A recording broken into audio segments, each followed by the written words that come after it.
Assalamualaikum warahmatullahi wabarakatuh.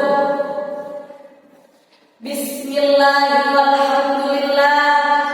Assalatu wassalamu ala rasulillah Sayyidina Muhammad ibn Abdillah wa ala alihi wa sahbihi wa mawala. Amma ba'du. Yang kami muliakan para alim, para ulama, yang kami hormati dewan juri serta teman-teman yang saya cintai. Hadirin yang dimuliakan Allah, maraknya arus informasi menjadi tren di era globalisasi. Masyarakat yang dulu masih tradisional kini sudah mulai radikal dan liberal. Sikap sosialis yang menipis terkikis oleh budaya kapitalis. Saudara, ayo perhatikan. Kalau dulu kita mainannya karet, anak kecil zaman sekarang mainannya sudah pinter internet.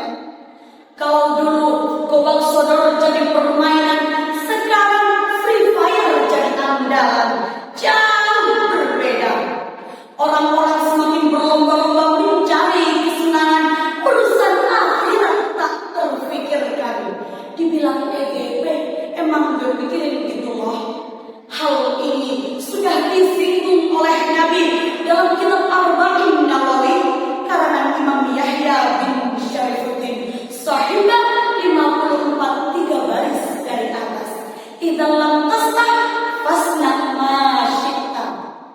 Jika kamu tidak mau, hiduplah sesuka hatimu.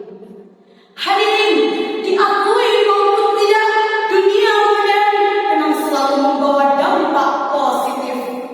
Orang semakin hebat, informasi cepat kita dapat, berita mudah kita tangkap, bisa kita lihat sekarang ini juga. Saudara butuh uang, langsung pergi ke ATM di bank. Namun ingat saudara, carut mautnya keadaan, dekadensi moral kian merajalela, kemungkaran kian diagungkan, tontonan jadi tuntunan, kebaikan sudah diabaikan. Ini semua karena ulah negatif dunia modern. Apa yang harus kita lakukan di zaman modernisasi seperti saat ini? Apa yang harus kita lakukan di era globalisasi seperti saat ini? Yang harus kita lakukan ialah kita sing-singkan lengan baju, kita rapatkan barisan, kita gerakan amar ma'ruf nahi munkar. Sejalan dengan kitab suci Al-Quran, firman Allah dalam surah Al-Imran ayat 104. A'udzu billahi minasy syaithanir rajim. Bismillahirrahmanirrahim. Wal takum